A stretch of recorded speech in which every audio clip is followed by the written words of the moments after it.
એક સારો મિત્ર દવા જેવો હોય છે, પરંતુ આખો ગ્રુપ એ મેડિકલ સ્ટોર જેવું હોય છે.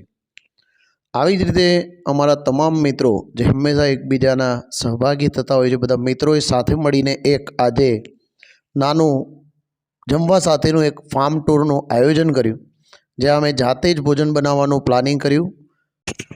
આજના આધુનિક સમયની અંદર અમે દેશી પદ્ધતિથી લાકડા સળગાવી, કોલસા સળગાવી અને એની ઉપર ભોજન તૈયાર કરવાનો પ્રયત્ન કર્યો, જે ખરેખર ખૂબ જ આનંદ આપે તેવી બાબત હતી. અને સાથે સાથે ખ્યાલ આવ્યો કે લાકડા સળગાવીને ભોજન બનાવવામાં કેટલી તકલીફ પણ પડે છે.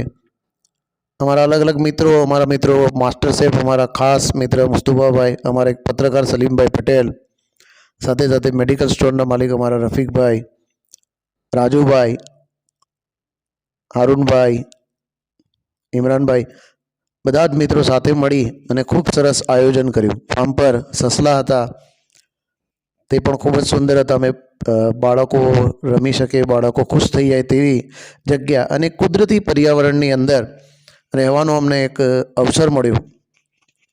કેમ કે શહેરની ભાગદોડથી ગ્રામ્ય જીવનની અંદર જઈ અને શુદ્ધ ઓક્સિજન પ્રાપ્ત કરવાનો પણ સમય મળ્યો, મિત્રો સાથે સમય પસાર કરવાનો સમય મળ્યો. એમ ટાઈમ ક્યાં જતો રહ્યો ખબર ન પડી. એટલામાં ચા તૈયાર થઈ. ત્યારબાદ અમે ડિનરના પ્લાનિંગ માટે ભોજન બનાવવાનું શરૂ કર્યું. અમારા મિત્રએ અમને શીખવાડ્યું કે આ રીતે ભોજન પણ બને છે, અને ખરેખર ખૂબ આનંદ આજના આ કાર્યક્રમમાં રહ્યો.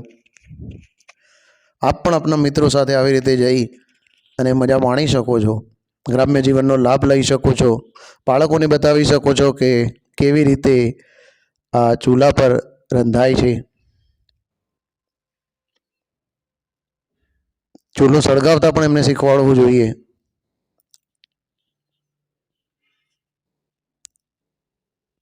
એ પણ એક લાઈફ હેક કહેવાય છે.